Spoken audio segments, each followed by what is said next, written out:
Happy November wrap up, y'all.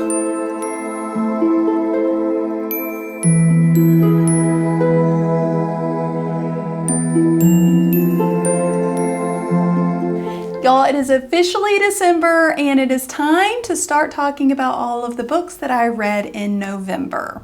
I'm going to do things a little bit differently this month as compared to last month.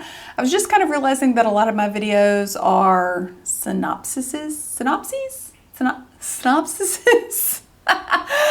of the books I'm reading, and as fun as that is, I wanted to try something a little bit different this month. So here's what you can expect. So first off, I'm going to go through some of my reading statistics for the month and then talk about a few of the books that I read, and I'm going to end with my biggest disappointment and my biggest delight of the month. I actually ended up reading 7 books, which I'm pretty proud of myself because November was an extremely hectic month for me. All right, so I am using Storygraph and I'm checking out my phone here. So for the month of November, I ended up reading 7 books, which I said earlier, and that was 2,457 pages. 29% of the books that I read were less than 300 pages, while the remaining 71% were between 300 and 499. That pretty much tracks. 14% of what I read was nonfiction and 86% was fiction. So of the 7 books that I read, 3 of them were historical, 2 were young adult, 2 were mysteries, 2 were fantasies. There was 1 each of classics, LGBTQIA+, music, memoir, literary, and crime. I'm assuming that means literary fiction, but I am not 100% sure about that. So like I said, it was kind of a crazy month and I was on the go a lot. So 43% of what I read was in print and 57% was audio. So my average rating for the month was 3.83 stars. I had 1 that was 2.5 stars, 1 that was 3.5 stars, 2 that were 3.75, 1 that was 4.5 stars, and I had 1 5-star read. All right, so let's talk about the books. So the first book that I read this month, I was really excited about, and I really enjoyed it, and that was Agatha Christie's The Murder at the Vicarage. So in this book, a dead body is found in the vicarage's office, and everyone in this small town is trying to figure out who did it. So the one thing I was really surprised about this book is that it is not told from Miss Marple's point of view. I just kind of figured it would since it's a Miss Marple mystery, but it is not. So it's actually told from the vicarage's point of view, which I thought was interesting. I did read online that there was a 12-year gap in between the publishing of the first book in this series and the second book. So I'm kind of curious if Agatha Christie wrote this as a standalone book and then kind of came back to it and was like, oh, Miss Marple was a standout character. Let me just focus in on her. So I don't know if the rest of the books in the series are written from Miss Marple's point of view or is it always from somebody else's point of view. I do have the second book in the series, so I'm looking forward to continuing on reading and I'll let you guys know what I find out. So the ending definitely surprised me, so I love that, but there were a few parts that were just kind of slow for me and I was having a little bit of a difficult time picking it up, but I'm so glad I did because especially that last 30% of the book I was really flipping through and it really captivated me. So I ended up giving this 3.5 stars. I really loved it and I am planning on finishing the rest of the series. All right, next up is an audiobook from one of my favorite authors, Kate Morton, and that is The Clockmaker's Daughter. So this was actually the last book of hers that I hadn't read yet, so I was really looking forward to it. It's about Elodie, who's a young archivist in London, and she ends up making a mysterious discovery, and it leads her to a mystery that has taken place 150 years in the past. So this had multiple points of view, multiple timelines, which I feel like could confuse some people. I love books like that, so I was very enthralled. However, just know that there's a lot happening.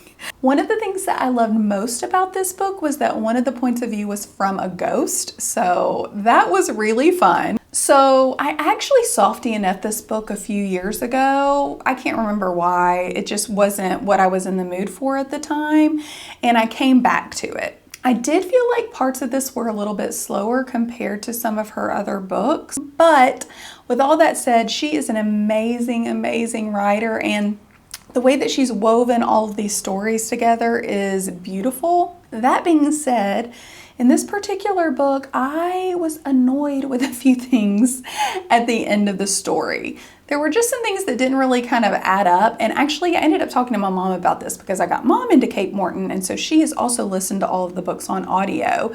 And I brought it up to her last night when I was at her house. I was like, this just really bugged me. After she remembered, she was like, oh my gosh, that bothered me too. So there was just like a little bit of something at the end that just kind of, I didn't quite get. I also felt like we as readers got closure in the story, but some of my favorite characters did not. And it ended up being a little bit frustrating for me. I ended up giving this a 3.75 because I still thought it was beautifully written. It just wasn't my favorite of her books. And I think it had mostly to do with the ending, and it just took me a little bit longer to get into than some of her other books. All right, next up we have one of my favorites. I have been anticipating this book for many, many, many months, and that is The Woman in Me by Britney Spears. I love Britney so much. If you watched my book haul video that just came out last week, you know how much I love Britney.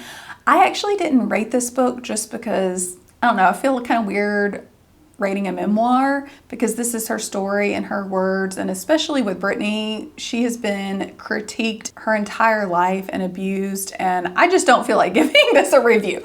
But I will tell you, I really loved it. You can tell that she wrote this book. It sounds like her. It sounds like you are speaking to her and having a conversation, but it's like your diary. It would be like my diary, like I'm just telling you what happened. And so I enjoyed that. I enjoyed listening to her story, even though it was so heartbreaking. I'm still processing this book, but overall, I really loved it. If you love Britney Spears, you should definitely read this. All right, next up we have the YA fantasy, A Wizard's Guide to Defensive Baking by T. Kingfisher. This ended up being a really, really fun book. First of all, look how cute the cover is. Look at the little gingerbread man. Even though this was a young adult book, I do feel like a younger audience could also enjoy this. It may be a great book that you could read with your child. I thought the premise of this book was extremely unique. Mona is a wizard and her familiar is a sourdough starter, and all of her magic has to do with bread. And she ends up on this mission to find an assassin who's killing wizards in her town. I loved this, but I did find kind of towards the middle, it got a little bit slow for me at some point, but then it picked back up. I really loved it. I would read Teen Kingfisher again. This was actually my first book to read by her. I ended up rating this at 3.75 stars for the month. All right, I actually squeezed this book in at the end of the month, and I am so glad that I did, and that is the YA mystery, The Inheritance Games by Jennifer Lynn Barnes. I know this book is everywhere. There was a lot of hype about it, but I really, really loved this book. So in this story, a girl named Avery ends up inheriting a billionaire's fortune, except she does not know him. She has to go live in this manor with his family that he's disinherited for an entire year. And within this house, there's like riddles and puzzles, and they're all trying to figure out why Grandpa left her his fortune. Anyways, if you love riddles and puzzles and things like that, I think you would enjoy this. I thought it was a really fun book, and I may or may not have already started on the second one. I ended up listening to this one on audio, and I really loved the audio version, and I finished this within 24 hours. So I ended up giving this a 4.5 stars.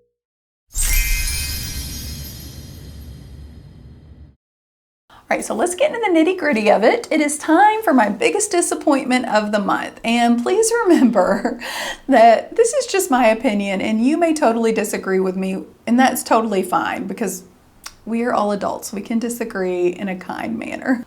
But this book was so hyped up, and I was so excited about it, and it just fell flat for me. And that was The Seven Husbands of Evelyn Hugo. So I'm going to kind of tell how I feel, and then I really need to talk about some things. And so there are going to be some spoilers. So I'll put something down at the bottom of the screen so you know when there's spoilers, and you can fast forward through that part if you would like to. So first of all, I did listen to this on audiobook, and I did not love the narration. So Evelyn Hugo is described as this blonde bombshell from old Hollywood. And I really felt like they chose the wrong narrator for her past. And that's not a jab at the narrator. I did feel like the writing style didn't give the narrator much to work with, and that's just my personal opinion. But overall, it just felt kind of off. And at first, I couldn't figure out what was bugging me about the writing. I was looking through some of the other reviews on Goodreads because I was like, does anyone feel the same way that I do? And this one person, I can't remember who it was, wrote something and I was like, that's it. That is one of the things that's really bothering me about this story. And that is that the author used a lot of figurative language, like a lot of similes and metaphors and things like that in the writing, but it kind of almost to me felt like Shakespeare-esque. Like it wasn't a way that we would actually talk in real life, even in the 1950s. Okay, are y'all ready? I am Evelyn Hugo. Please never forget that the sun rises and sets with your smile. At least for me it does. You're the only thing on this planet worth worshiping. So I don't know, like something about the writing, I just didn't like that. Maybe it's because I'm not a huge romance person. I like romance subplots, but honestly, it just fell off to me. I can't say anything other than that. So this next part is going to have some spoilers. So probably the biggest issue for me is that I was not invested in any of Evelyn's relationships. I felt that a lot of the characters weren't really developed very much, and so I wasn't rooting for any of them. And I'm going to give you guys an example. Celia. We know that Celia is the love of her life, but this is what I know about Celia. She had red hair, she had fair skin, she was a really good actress in Little Women, and sometimes she got snarky with Evelyn when she didn't like the decision she made. Other than that, and that she was sick at the end. But other than that, I really did not get to know Celia. And when I think about it, there were a lot of her relationships I didn't get to know. I would say I cared the most about Harry, but other than that, and another thing that bugged me, for example, her marriage to Max. So she had never been interested in him, this man she's known 20 years, and he professes his love to her, and she's like, oh, I'll think I will divorce my husband and marry you after all. And it just it didn't flow for me. Nothing made sense. Her relationships, I wasn't invested in pretty much any of them because I didn't feel connected to any of the other characters other than Evelyn herself. And even Evelyn, I could argue that I wasn't super connected to her. That also made some of the spicier scenes a little bit, I don't want to say uncomfortable, but I was just like, there was no tension or build up between her and the characters, so then they were just spicy scenes for the sake of spicy scenes, and I just didn't really care for them. And on another note, the other character that I didn't feel like was developed at all was Monique, who was the journalist. Really, we didn't find out a lot about her, and I feel like that lack of development led me to not being at all surprised about the plot twist. I know a lot of people were, but for me, I'm like, the only thing we know about Monique is that she is recently out of a relationship. She has two parents. Her dad has passed away, and we know she loved him very much, and that she wants to be a journalist. And again, that's really the only information we had. So we know the entire time that there's a connection between Evelyn and Monique. So with the little information that we're given, to me, I knew the entire time that it was connected to her father. So none of that was a surprise for me, and maybe that's another reason that I didn't love this book. So all of that to say, it wasn't my favorite. Did I hate it? No, I did not hate it. I just was looking for more. And actually, I'm really excited about the prospect of a TV series. I am hoping it's a limited series and not a movie, just because I think it would be really cool to dedicate an episode to each of her husbands. I'm hoping that maybe some actors and actresses could add a little bit more depth to the characters that we didn't get in the book, because overall I did like the storyline. I just wasn't very connected to the characters in this book. So I'm going to stop talking about it. I gave this a 2.5 stars. I know some of y'all are probably going to come to me and have really loved this book, and I respect that. I thought it was unique. If you love old Hollywood, you might just really enjoy this book. All right, y'all, and now for my favorite part, my biggest delight of the month, and that was, You guys.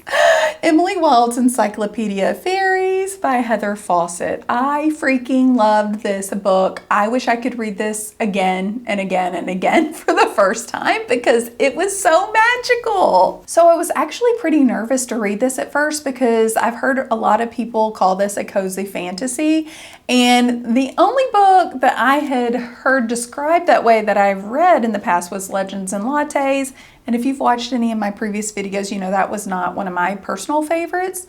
So I was like, oh no, am I gonna like this book? But I did. I loved this. If I can read some more cozy fantasies like Emily Wild's Encyclopedia of Fairies, I will be a cozy fantasy girl for life. So in this story, we follow Emily Wild, who is a professor.